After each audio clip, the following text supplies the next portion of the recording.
Thank you, Rich, and thank all of you for coming out and making your way, finding your way through the fog to this place tonight. I am very honored to be here. It wasn't hard to say yes at all. In fact, it was an honor to be asked to come here, and I really am grateful that this sort of place exists and that we get to have conversation in a place like this. I want to wish you all a happy Take Back Your Time Day, because it is indeed Take Back Your Time Day, and if you don't know what Take Back Your Time Day is, I'll explain a little bit about that later, because it has to do with a lot of the work that I do. I guess I've been interested in the whole subject of work time since I was a student in college way back in the 60s, and I was a sociology student at the University of Wisconsin in 1968, and I was taking a social problems class. And we were told that we sociologists were going to have to help solve this major social problem which was going to face the United States by the end of the 20th century. And I wonder if anyone would like to venture a guess what this big social problem was going to be. Pardon? Speak up.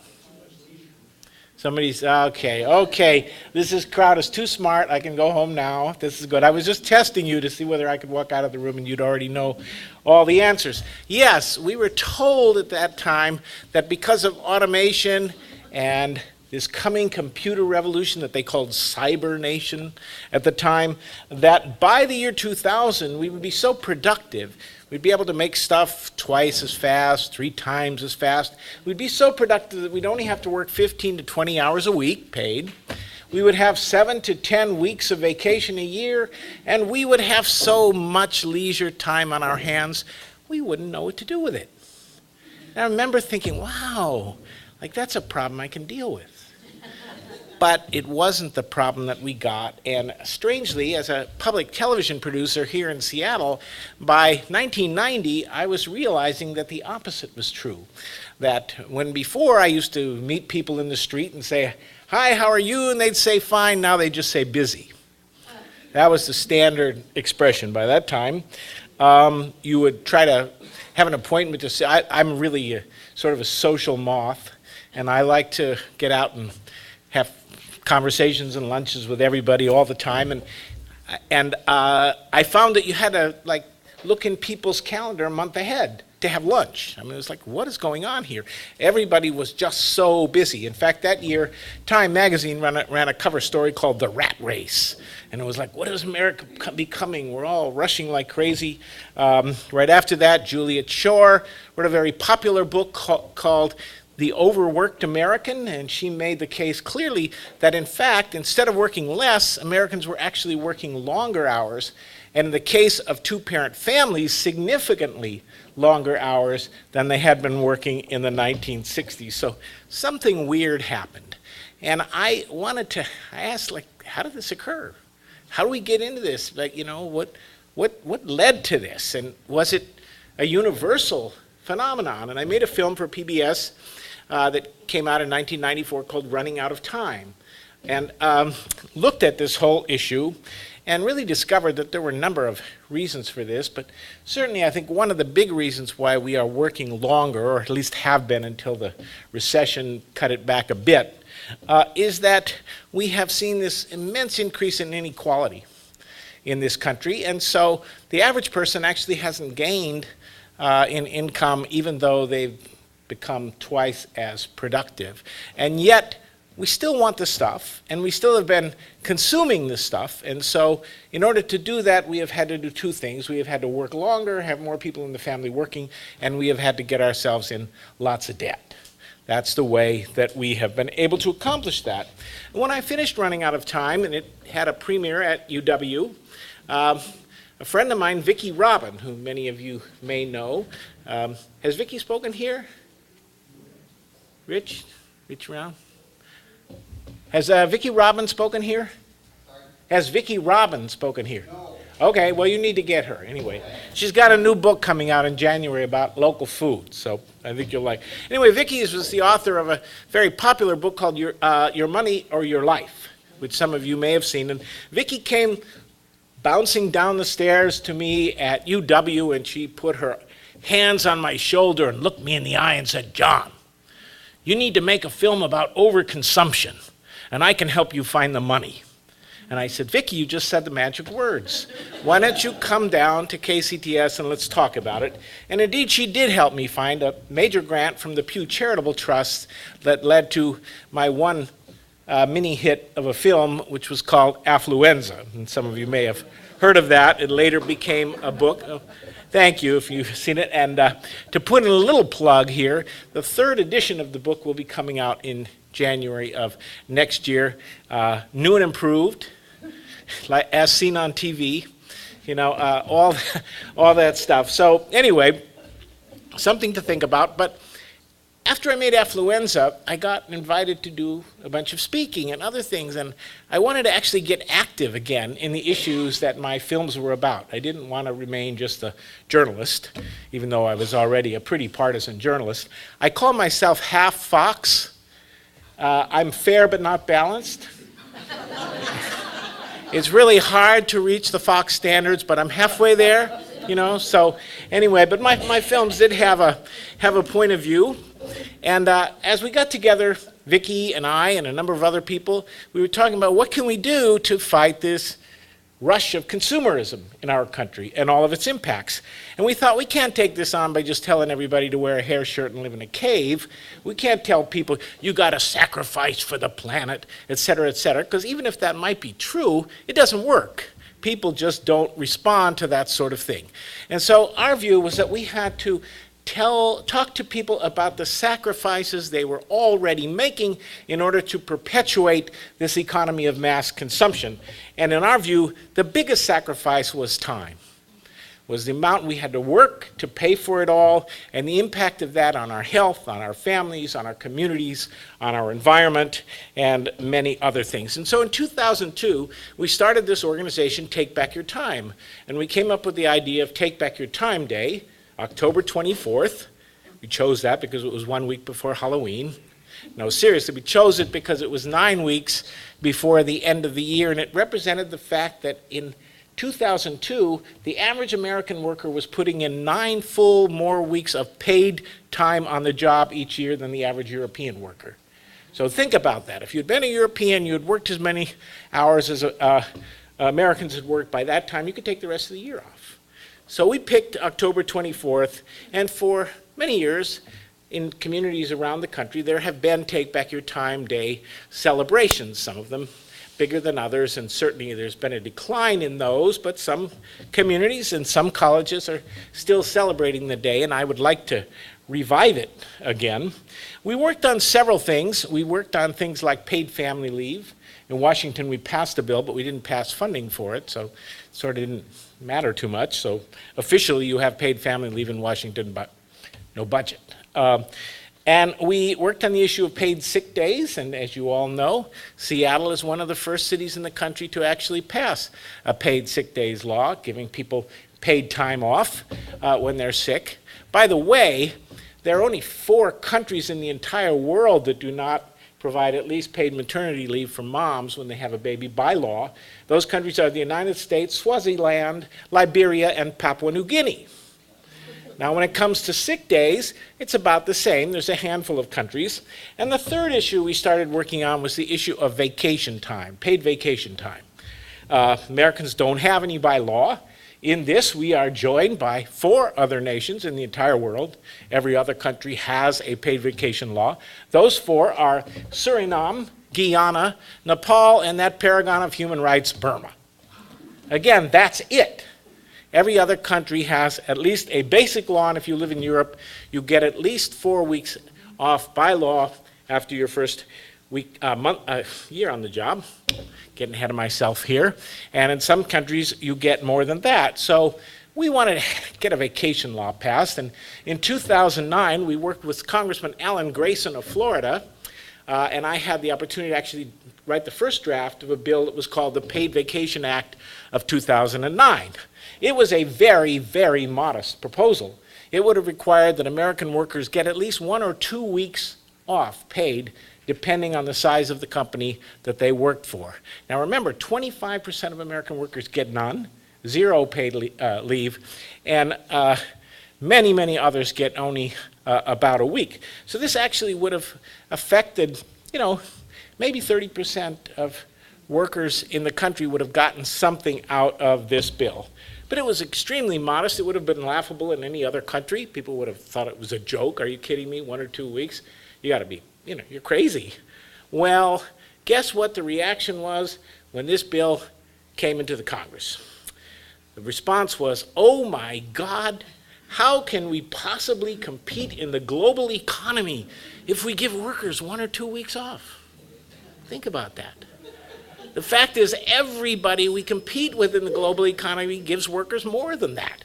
But that didn't seem to dawn on us folks. I was on Fox News nationally, and before I bash Fox News again, and I fully intend to bash Fox News again, but before I do that, I want to say that to its credit, Fox News was the only station that even covered the issue.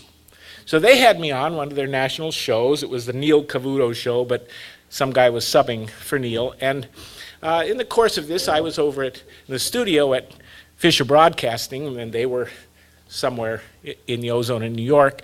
And the host pointed at me, and he said, he said, you want to turn America into a 21st century, and he almost foamed at the mouth, France. Oh my God, no, not that. Not that. We were going to, I guess, apparently force Americans to appreciate good food and wine. But this was the character of the debate, and of course this bill got nowhere, and I have some good news, and I hope you will support this. My state representative, Gail Tarleton, who I think many of you know, who represents Queen Anne and Magnolia, is going to introduce into the legislature this next year a bill for paid vacation time that would make Washington State the first state in the United States to actually have legal paid vacation for workers. And I hope that you will support her in that and that we can get a campaign going. I know there's a lot of doctors and other people who understand the importance of this. They know that, for instance, men who don't take regular vacations are a third more likely to have heart attacks than men who do. Women are 50% more likely. Women are 2 to 8 times more likely to be depressed if they don't take vacations regularly than if they do. So Gail will be introducing a bill. We are working on the language now, and I don't know exactly how long she's going to go for, but I think we'll go for a little bit longer, knowing that they'll probably have to make compromises if the bill goes anywhere at all. But this is a work I have been involved in on the issue of time, and all of this led me to get an undeserved reputation as an expert in the area of work-life balance. Now, you can ask my wife about how expert I am in work-life balance, and she would probably laugh at the whole thing, but the fact is I got this reputation, and so in 2009, the same year we had the Vacation Act, I was invited to speak in Brazil at this beautiful, amazing bucket list place called Iguaçu Falls, which some of you may, it's the biggest waterfall in the world. It's just absolutely gorgeous. I was invited to speak at Iguaçu Falls to the 5th International Gross National Happiness Conference. I am not making this up. I went to Brazil to speak at the 5th International Gross National Happiness Conference, and there I met folks from this little Himalayan country called Bhutan, which some of you may have heard of, which lies between big China and big India. It only has about 750,000 people. What makes Bhutan interesting is that 40 years ago, a 16-year-old kid named Jigme Singye Wangchuck, became king of Bhutan on the death of his father. And the story goes that either at his coronation or sometime shortly thereafter, he was asked by an Australian reporter, well, King, what are you going to do to increase your country's gross national product? We called it gross national product then, now we call it GDP or gross domestic product, and I can explain the difference, but you don't necessarily want to know. So anyway, King Wangchuck thought about this for a second, and since kids always say the darndest things, he said, well, sir, with all due respect, I believe that gross national happiness is more important than gross national product. Now, if any of our political leaders, save Robert Kennedy, who spoke about this quite eloquently in his presidential campaign, but if any other American politician ever brought this up in terms like this, we would have smiled or laughed or yawned and politely and gone back to the business of making money. We might have even sent the folks with the white coats to come and so forth, but in Bhutan, the people take the king seriously. So they wanted to figure out, how do you operationalize this idea called gross national happiness anyway? And they brought lots of experts from different countries in various fields to their country to tell them how to figure that out. How do you have policies that can make people happy? How do you measure that? And how do you figure out if your government is doing a good job? And they enshrined in their constitution Article 9.2, which says that gross national happiness must be the purpose of the government of Bhutan. And one thing that Bhutan found was that this whole idea of happiness rests on conditions of life in a whole series of what Bhutan calls domains. And I'm going to just run these down quickly because this is what Bhutan measures to tell themselves how well they are doing. So the first one is living standards, and this is stuff, and you have to have a certain basic minimum of it. People need economic security, no question about it. It is not a happy thing to live in dire poverty. But it's only one of 9 things, not the be-all and end-all as it has been enshrined in our gross domestic product. Secondly, physical health. Third, mental health. Fourth, government, and this means a government that is transparent, that it is democratic, that it is participatory, that it is not completely owned by big money. In fact, when the King of Bhutan found out that a democratic government was essential to people's happiness, he abdicated and turned the country into a parliamentary democracy. Now, environment and access to nature, and we know that having green space, having these things available, it even makes you get healthy faster. You can be in a hospital bed in a room, and if you look out on green space, odds are you'll get well quicker than if you look out at a building across the street. We have a lot of studies that show this sort of thing. So environment, education, and this is not just formal education, but lifelong learning, the sense of being curious and of understanding things about the world allows you to have considerably more happiness without always being entertained by more and more stuff. So that's important too. Culture, and this is access to culture. In Bhutan, it meant the preservation of their own culture from an onslaught of Western consumerism and materialism. But for us, it means things like access to art and music and these elements, literature, all of these aspects of our life without which we are poorer and less happy. Most important of all, community, social connection, social support from friends and family, social connection with the community, things like volunteering. All of those things we know are absolutely essential to happiness, and they are really number one, and they're also the most important thing that you can do for your health. In fact, the worst thing you can do for your health is to be lonesome. And in fact, if someone were to suddenly, we know this from the studies in Pittsburgh, that if someone were to suddenly release some flu and cold viruses into this room, the odds that you would get a cold or flu are most significantly stand on one thing, and that is the number of close friends and social connections you have.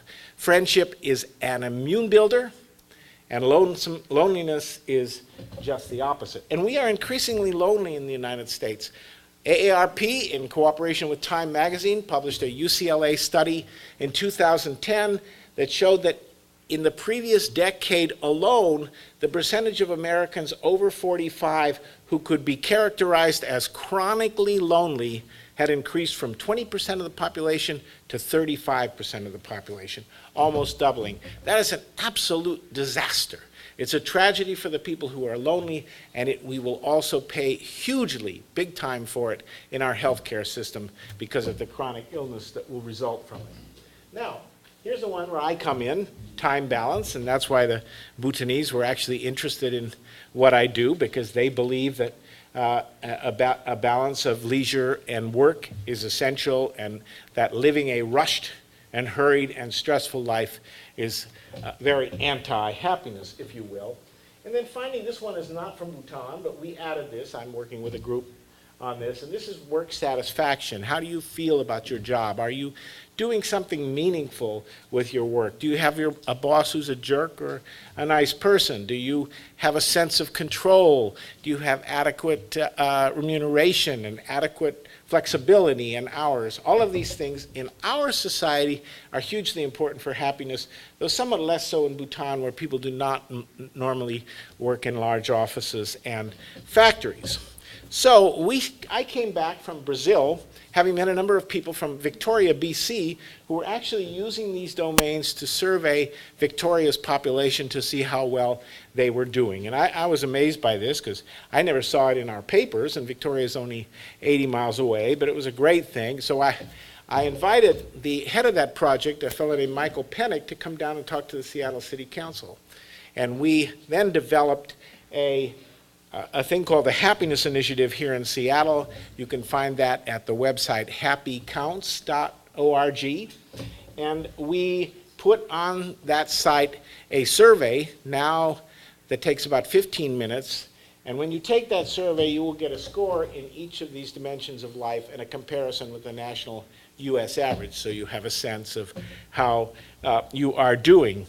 And we did that in Seattle. We provided a report card for the city of Seattle, and we have now, in the Happiness Initiative, which is led by Laura Musikansky, who was the former director of Sustainable Seattle, we have been working with many cities and colleges around the country to do these initiatives. So I just got back from a 2-week speaking trip where I signed up Duluth, Minnesota, and Burnsville, Minnesota, a Minneapolis suburb, and then some colleges in other places around the upper Midwest to do these initiatives. Our most significant one, I think, was with the city of Eau Claire, Wisconsin, which just did a bang-up job with this, and you can see what they've done. So as a result of this work, I was invited again to Brazil last fall to speak at another international happiness conference that turned out to be totally in Portuguese without translation, which was a little tough on me, but my talk was translated from English to Portuguese, and so was the other English speaker, who happened to be a fellow named Karma Ura, who runs Bhutan's whole happiness program. And Karma and I were kind of in a rough way because we didn't speak Portuguese, and so we spent a lot of time together, and we got to know each other well, and he invited me to come to Bhutan this past January and February as an advisor to their government for a big report that they were doing for the United Nations. And so I had the opportunity to be there with about 40 other so-called experts from about 20 different countries, including parliament members, the head of the European Environment Agency, all kinds of people that made me look like a very small fish in a big pond. And we talked together. We met for 4 days with the Prime Minister and the Cabinet. We met the King and Queen. We had extensive discussions with each other, and we found out that we had some differences. And I'll go through this quickly, but the main two differences were between people who believe that the route to happiness is through public policy change, and other people who believe that the route to happiness is through personal change in personal attitudes and behaviors. The other object of debate was between the people who like the word happiness and the others who don't. And there are literally lots of academics and policy people who actually cringe when they hear the word happiness. They get all creepy, and they really can't handle it. They think it's this sort of amorphous, silly thing, and they can't imagine that happiness could have anything to do with public policy, which is sort of strange in a country like the United States, which was founded on the principle of the pursuit of happiness, and where our four most famous so-called founding fathers, Mr. Washington, Mr. Adams, Mr. Jefferson, and Mr. Franklin, all said on a number of occasions that the sole orthodox purpose of government is increasing the happiness of the people. It's not economic growth. It's certainly not making the rich richer. It's increasing the happiness of the people. So anyway, in the midst of this debate, we were having this debate because some people like happiness and some people don't. And in the midst of this debate, a fellow named Enrico Giovannini, who is now the Minister of Labor in the government of Italy, amazing guy. A friend of mine in Italy said, Enrico is a wonderful human being. He's the highlight of a very bad government, and I cannot see how he can last. But in any case, Enrico said, hey folks, we got to stop bickering. We got to figure out and understand that all of this matters. And so what he did, Todd will have to excuse me here, is he said, let's look at how all of this fits together. And Enrico showed us that people have needs, that our economic system, the economy, is meant to convert resources to meet needs. How well it does this, we can tell in two ways. One is by what he said we think of as well-being. And well-being we can define as those aspects of the conditions or quality of life that can be measured objectively. So if we look at health, well-being is things like life expectancy, infant mortality, obesity, all of these kind of things. You can do it for all the domains, and that's what we did for all the domains. Now, there's another side to this, and this is what we call happiness. And happiness is those aspects of the quality of life that we measure subjectively through surveys. And so when it comes to health, we ask people, how do you feel about your health? My health is good, it's excellent, I'm in pain most of the time, or I'm not, and I feel good about my life. You can do that again for all of these. Now this doesn't necessarily mean this. This is important, and well-being is the purpose of public policy, to improve the conditions of life in a measurable sense that we call well-being. Now in between the two, and well-being doesn't always lead to happiness, because supposing you get more leisure time, you can measure that objectively, but you spend all that time watching television. The odds are that you will actually be less happy rather than more happy. But you'd be much more happy if you got out in community and nature and connection with people. So in between these two things are what we call happiness skills. And these happiness skills are the purpose of education, and they are the things that have been taught to us by our great faith and wisdom traditions, by now positive psychology, by neuroscience. They are finding all the same things. And of course, one of those important things, as we know, is that it is better to give than to receive. This is Christian tradition. It's tradition in other faiths, but it is also solid science. We know that being generous, having gratitude, having compassion, sharing, giving of oneself, and then things like being patient and being able to delay gratification. All kinds of things are these skills which translate well-being into societal happiness. And so we have been working on how to present this to the United Nations and to look at some kind of ways in which internationally we can begin to measure these things and work on these things. Both clearly are important. This one is the stuff of personal change, and it is important. This is the stuff of policy. This is even more important in countries which are very poor and very unequal. This is more important probably in countries where already they've attained pretty high economic levels and where there is a great deal of equality. There aren't too many of those countries, as you might imagine, but both are important. Now, one thing we find is that the lowest score in the United States on our surveys of all these domains, and we measure this happiness, are in this area of time balance. The second lowest in the United States scores are in the area of government, confidence in government. You might not be surprised by that, and we haven't looked at the data for the last month. So we have a feeling that confidence in government may have trumped time balance as the lowest score in the United States during that period, but I don't know yet. But nonetheless, Americans feel very, very stressed for time, and it has huge impacts on our health, on our family life, on our social connections, and also on our environment. The Swedes are doing a lot of studies along this line that show, for example, that simply reducing working hours has a huge effect on greenhouse gas emissions. Very, very important.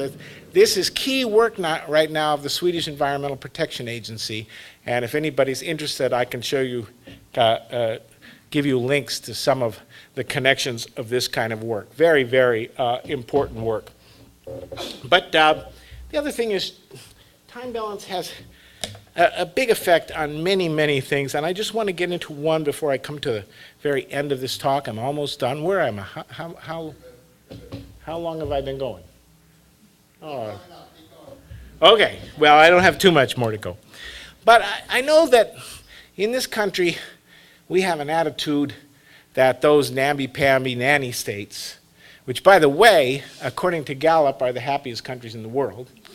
Gallup surveys 1,000 Americans every day as to how happy they are, and it finds, and it's a good thing you're all sitting down, because this is going to come as a shock, but Gallup finds that Americans, dare I say it, are 20% happier on weekends than on work days. Could have fooled me, right? And 30% happier on holidays than on work days. And Gallup then surveys 150 countries around the world, with about 1,000 to 3,000 people being surveyed in each country each year.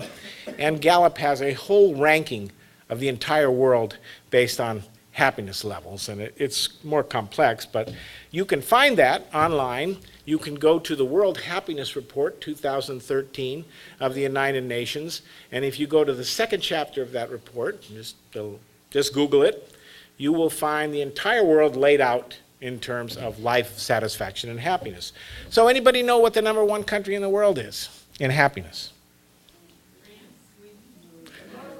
Who said, what did you say? Denmark. Denmark is the correct answer. I knew someone would get it in this room. Denmark is the correct answer, followed by several other Nordic and Northern European countries, including Norway, Finland, the Netherlands, Switzerland, and Sweden, for example. So the United States doesn't do too bad. We rank 17th in the world, although we have dropped from 11th in the last 5 years. So we've had some hits from the current recession. But in any case, we don't do too bad when it comes to adult happiness. Now, another issue, and lots of Americans, it's very much the conservative philosophy that you don't want to do things like these nanny states do. These nanny states are the happiest places in the world. They have several things in common. Number one, they have the smallest gap between rich and poor of any rich countries, and we in the United States have by far the widest gap between rich and poor. They have the shortest working hours in the world, particularly the slacker Norwegians and Dutch, who are right at the bottom of the pile. And compared to us, who have some of the longest, though not the longest, the Greeks, who we're always thinking of as, Greece and its mess, actually work the longest hours in Europe. And the Japanese are about the same as us. The South Koreans are real nose to the grindstone, and so forth. But they have the shortest working hours. They have the strongest social safety net that provides for people when times are tough. And I hesitate to say this, but in this room maybe it's okay. I know that I would kind of be taken out and tarred and feathered in some places in the United States, but guess what? They pay the highest taxes of any countries on earth. Absolutely, every single one of them. And there is no question about this data. It's as clear as a bell. It is not rocket science. Now, Americans, though, will say, well, adults can take care of themselves. They don't need help from the government. They don't need all this kind of stuff. And we don't want to take the money from the producers and give it to the takers. And you've heard this kind of Tea Party stuff. But, what I want to point out is, why don't we look at kids? because not too many people, even in the Tea Party, who are going to say that a 5-year-old ought to pull himself up by his bootstraps. It's not really all that likely to happen, and they understand it. So, how many of you have seen, and you can Google this as well, how many of you seen the 2013 UNICEF report on child well-being in rich countries? That's what it's called. Anybody seen that? Anybody heard of it? You've heard of it. It was not reported on in any American newspaper, although it was the front page headline story in every major Canadian newspaper, and in newspapers almost all over the world. And what this survey, this UNICEF study does, is it looks at 29 countries, the world's wealthiest 29 countries, and that we have data for, and then it looks at a couple of other wealthy countries where less data is available.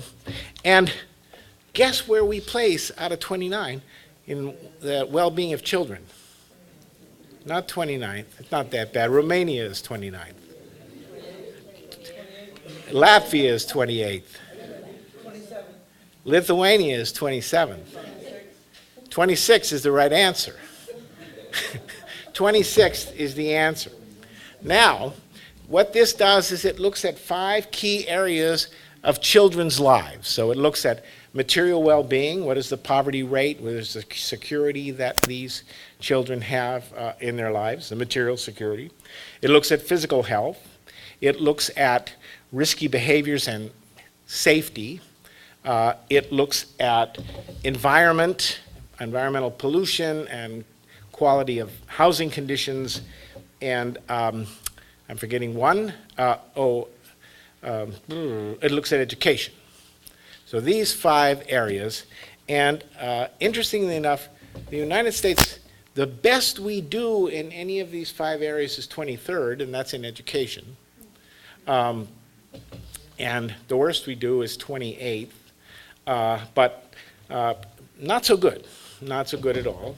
And then they also ask children above the ages of 12 in all of those countries, how satisfied are you with your life? Think of a ladder with steps between 0 and 10.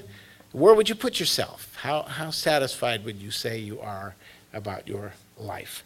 And when it comes to subjective satisfaction, the US children rank 23rd. We do a little bit better than we do in the objective data, but it's nothing to write home about. Now the Canadians ranked 17th, and they were absolutely aghast. They said, this cannot be. The Brits ranked 16th, and they were absolutely aghast and said, this shall not stand. We have to do something about this. We can't, we're a wealthy country. We're proud of what we do. We can't have our kids in 16th place, 17th. We're 26, no one yawned. I mean, that's about all they did do was yawn. No one did more than yawn or even look at this. It's amazing. Now, it's interesting to look at who the top country is and the top 5 countries, and the top 5 countries are exactly the same countries, essentially a couple of minor variations as for adults. But the number 1 country, by a long shot actually, is the Netherlands. It ranks first in 3 of the 5 objective category, and number 1 in the subjective, how do kids feel about their lives category. And the question is why? And so you can Google this. You can Google, why are Dutch kids so happy? And you will get all kinds of little citations that go, why are Dutch kids so happy? Dutch kids happiest in the world. How is it? Etc. Well, basically it boils down to one particular thing. Their parents have lots of time for them. And they have time for them because there are laws in the Netherlands that really encourage parents with children to work part-time. And both parents, so it is typical in Dutch families that both parents work part-time. They receive additional support for their kids. They have the right to go to part-time work without losing their job.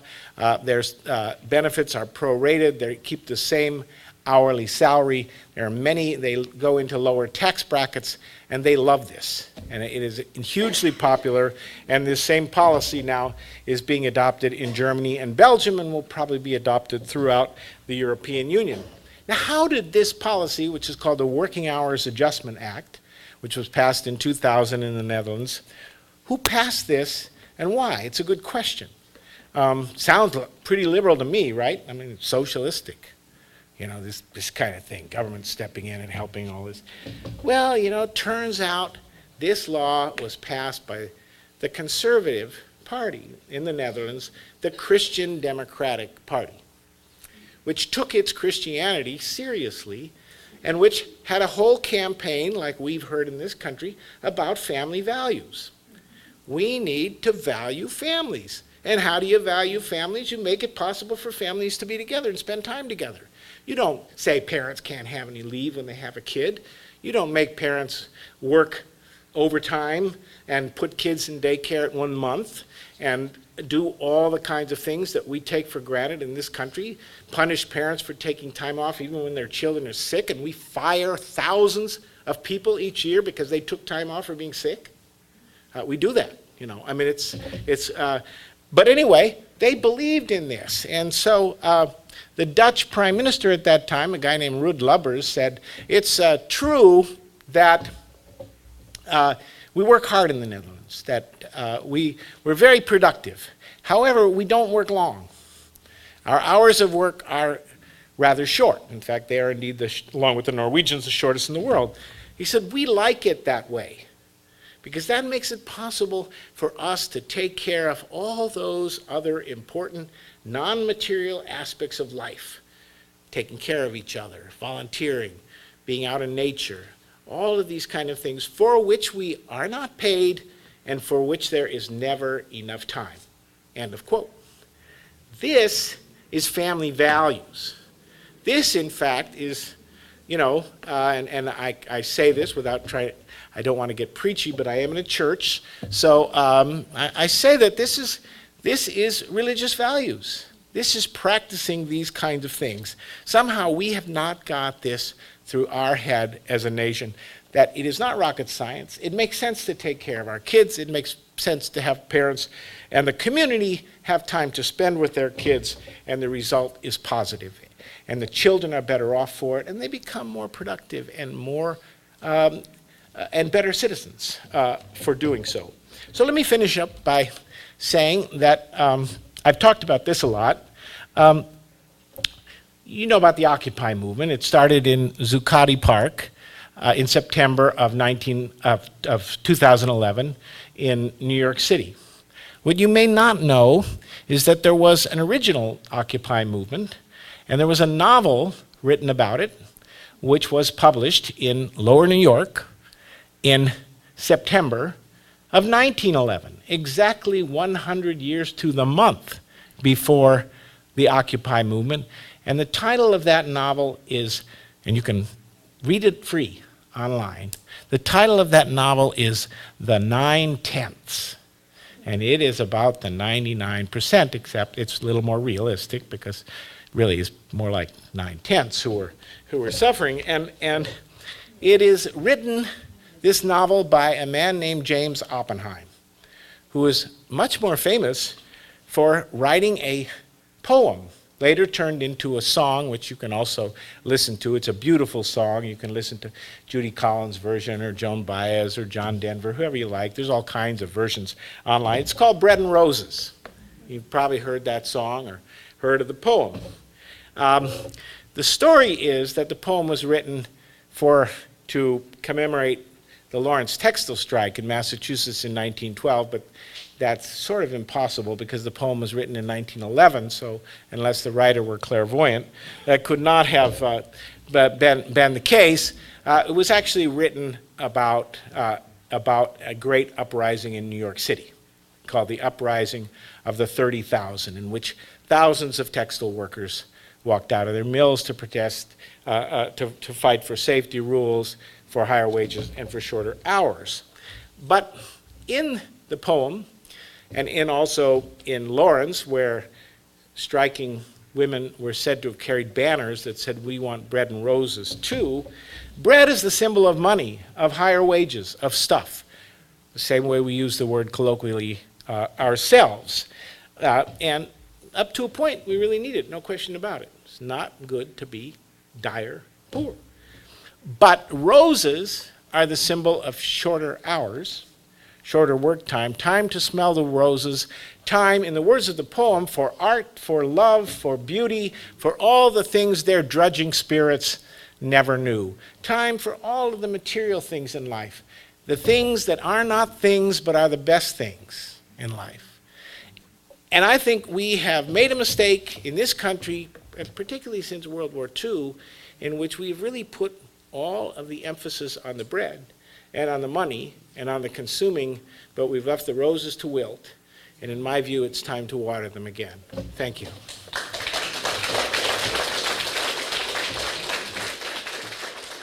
Thank you, Rich. I really appreciate your inviting me here, as I mentioned before. So if anybody has any questions, comments, or tomatoes, let them fly.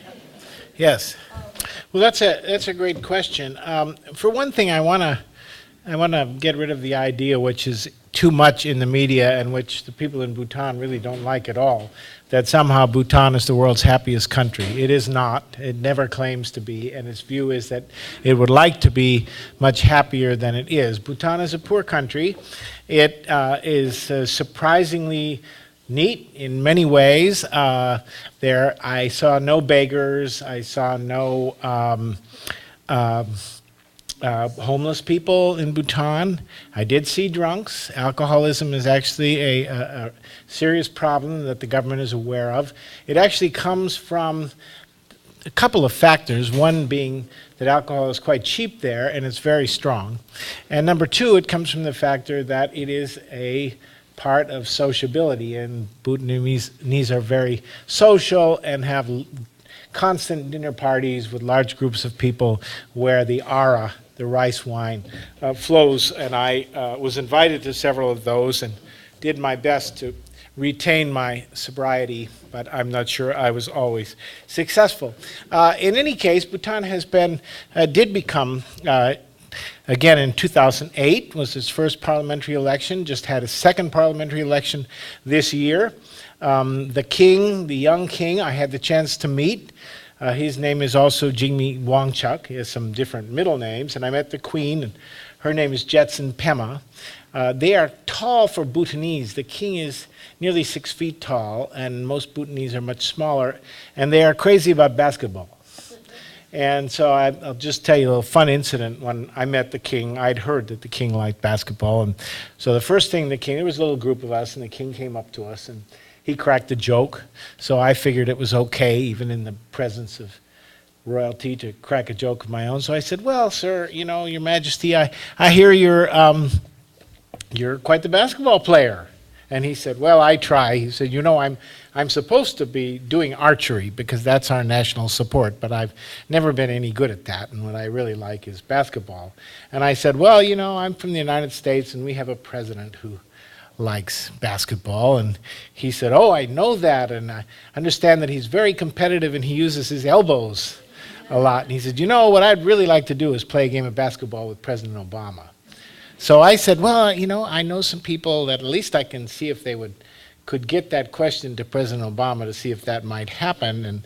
And so we let that pass. And then a little while later, I was actually engaged in a one-on-one conversation with the Prime Minister, and it was also, ironically, about sports, because he went to Penn State, and so we were talking about the whole state of the athletic department at Penn State and the awful things that had happened there. And the king walks over, and the king and the queen, and the king says, "Were you serious about that thing about asking Obama to play me a game of basketball?" This is the king, right? Number one, I never thought I'd meet a king. Number two, I didn't think this is what we'd have our conversation about. And then the queen says, "And if you can make it happen, I'd really like it if the game were in California, because the king and I have been to New York and Washington, D.C., but we'd really like to visit California." We'll see what we can do. So anyway, it is potentially in the works, but I don't know what's going to come of it. Final thing on your question, Bhutan is having to deal with a lot of issues. Certainly the children have to face a real onslaught of consumerism, and you can see that in all the brand name things that kids wear. But secondly, Bhutan just had an election in which the party that brought me to Bhutan, and which I spent a lot of time with, lost. And the new party it wants to focus its attention much more internally around things and not so internationally as the former government has done in taking all of this stuff to the United Nations, bringing all these people from other countries like myself.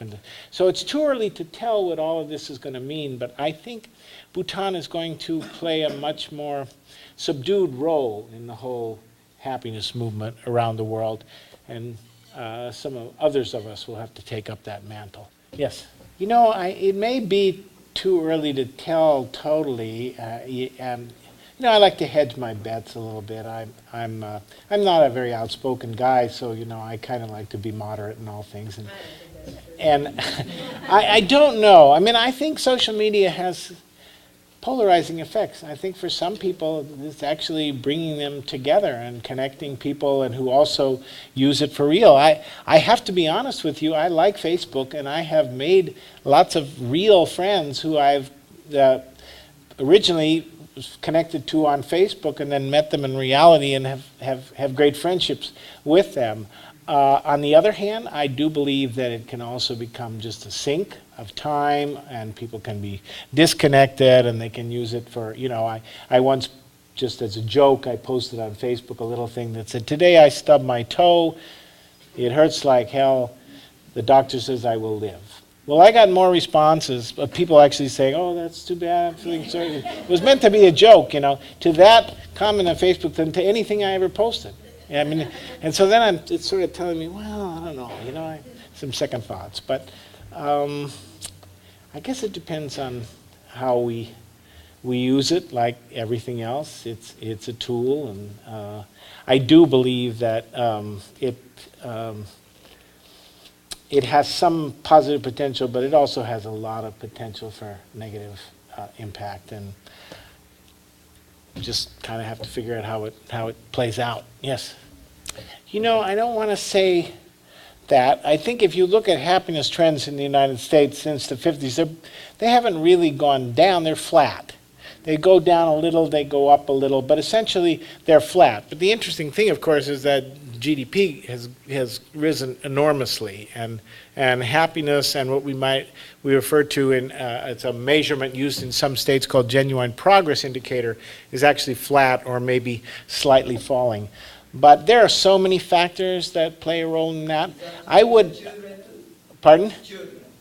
Children's happiness, we don't have enough measurement of that going back in time. It's really new to even start doing that. So I think we can go, the first evidence of that is around 2007, where we started to do that. Pretty much no change. I guess there was a very slight uptick in kids' happiness in the U.S. since 2007, but not much. It's generally pretty flat. So I don't know, but I think there are so many factors that go into this, and I think, obviously, I believe both parents should have the equal right to be in the workplace. I think they ought to be in the workplace 30 hours a week instead of 50, maybe, or 24. And I don't understand how it is possible that one wage earner working 40 hours a week could support a family, a larger family, when I was a kid, and two wage earners today working full-time are having more trouble. I mean, while our productivity has more than doubled, it's tripled since I was a kid. I mean, that's just, there's no way to explain that except the rampant increase in inequality in this country, the fact that all the gains have really gone to the 1% or 2% or whatever. Yes. Well, there are lots of small countries where people are not happy. I mean, it isn't a matter of just people being, and if you look at economically, you can say that these countries have some advantages by being small and by being more homogeneous, although they're not nearly as homogeneous as we think. For example, the city now in the world that has the highest percentage of foreign-born residents is Amsterdam. LA is second, actually, but so diversity is happening in these places as well. But I think policy is far more important than, and remember that the United States led in almost all of these categories after World War II. We were just about the healthiest folks. Well, of course, these other countries were kind of bombed out and everything. But for a period, we had up until the 1970s, Americans worked fewer hours each year than Europeans. This has all changed really since the so-called Reagan Revolution. We were, maybe we were probably a little better than the middle among these industrial countries at that time. Now we're dead last in virtually everything you look at. So I don't think you can simply blame that on the size of population. And remember that when we argue about the economy, we have some disadvantages in being so big and maybe unwieldy, but we have some major advantages. We have an enormous domestic market. We sell 86% of what we produce to people in this country. Now think of a Finland or a Denmark or Sweden. They are having to sell half of what they produce on the world market. So they have to be competitive. So somehow they have to be able to produce goods cheap enough to sell them on the world market, but they manage to do that paying wages, minimum wages of $20 an hour, providing 5 weeks of vacation a year, providing free health care, providing all kinds of services to people. So I think you can say that it's harder in this country to get people to agree on policy. That's the major difference, and we are more polarized in this country, but I don't think it's just the size of the country. No, I don't think that they're wrong. I think it's incomplete. And I know Stephen very well. He's a good, and the work that he's doing is hugely important, and I support it. And Robert Reich and others who are pointing these things out. Where I think we go wrong is in thinking that it's only that, and that people only have to have incomes raised, that they don't need these other things like time in their lives and stuff. And I think that progressives, ever since World War II, have really forgotten the roses. Now, they didn't forget the roses before World War II. It was always central to the labor union movement. In fact, the early AFL and the CIO used to often say that time was even more important and more valuable to the worker than money, and that the worker needed time not just to lay around in a hammock, but time to take care of the community, to be engaged as a citizen, to learn, to do all of these kind of things. That has been eliminated from our movement. The other thing that I find is a huge problem with many of my progressive friends is their absolute obsession with the concept of economic growth. I do believe that the idea that growth is the answer to all of our problems, and in this the Republicans and Democrats are not very far apart. They have different ideas about how to get growth. One says austerity and one says stimulus, but they both believe that economic growth is the path to people being better off. I think this is absolute madness. Let me just lay this out really quickly. Again, because we're in a church, I'm going to give a quick sermon. This is a sermon that I was taught by my personal hero, a man named David Brower, who built the Sierra Club, founded Friends of the Earth, and so forth. And he used to give this sermon in the last years of his life. And in that sermon, he took the age of the Earth, estimated by scientists at some 4.6 billion years, and compressed it into 1 week, the biblical week of creation, if you want to look at it that way. And in that case, a day is 650 million years, an hour 27 million, a minute is 450,000 years, and a second is 7,500 years. Now you do this, you find that Earth starts Sunday morning, life appears sometime on Tuesday afternoon. In the next few days it becomes ever more complex and wondrous and beautiful. And then on the last day, Saturday, at about noon, those big animals appear, the great reptiles, the dinosaurs appear on the planet. They have a long run. They last till 4 or 5 in the afternoon when their time is cut short by an asteroid crashing into the Gulf of Mexico, which makes the world too cold for them. Now the mammals appear, and at 3 minutes before midnight on the very final night of the week, human beings appear on the planet. At 1/3 of a second before midnight on the last night, Buddha is born. At 1/4 of a second before midnight, Christ is born. At 1/25 of a second before midnight, the Industrial Revolution begins, and at 1/100th of a second before midnight, on the final night, the Consumer Society begins. In that 1/100th of a second, we have managed to use more resources than all human beings who ever lived in all of history, all put together, did before that time. We have cut our soils and our fisheries and our fossil fuels and who knows what other resources by half. We have caused the extinction of countless species, and we are significantly changing the climate. And Brower said there are people who believe that what we've been doing for that last 100th of a second can go on indefinitely. They are considered reasonable, normal, intelligent people. In fact, they run our corporations, they run our government. Some of them are even liberals. But they are stark raving mad. Just think about what we have done in this tiny glimpse of a geological eye, and you understand that this cannot simply go on. We have to find a way to live better without consuming more and more and more. Technology can help, but it cannot solve this problem completely. If everyone on Earth were to suddenly consume at the American level, we would need 5 planets to provide the resources and absorb the waste. As Alan Durning says, we're 4 planets short.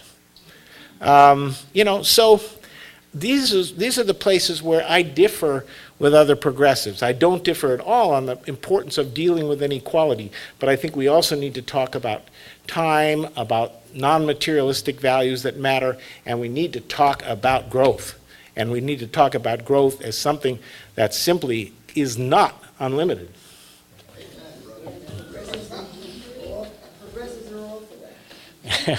Well, I don't know. Paul Krugman, I love Paul Krugman, but he thinks growth is still the, be all and end all. Yes? Who quickly said what you just said, that whole take the growth and we... Who said that? Yeah, where did you get that from? David Brower, yeah, and David Brower taught me the meaning of the word happiness, so I will give you my definition. I knew him very well. I made a PBS documentary about his life, and I went to see him 5 days before he died when he was at a place called Alta Bates Hospital in 2000 in Berkeley, California. And he was sick with cancer, and it was clear that the end was near, but when we left, I wanted to cheer him up. So I said, Dave, I hope that next time I see you, you'll be out there healthy again and fighting the good fight. And he looked me in the eye, and he said, John, I don't think that's in the cards, but it's been a great 88 years. And I think that's what we all want to be able to say, however much time we have on this planet, that we have made a difference in our time here, and that's what I ask you to keep doing. Thank you.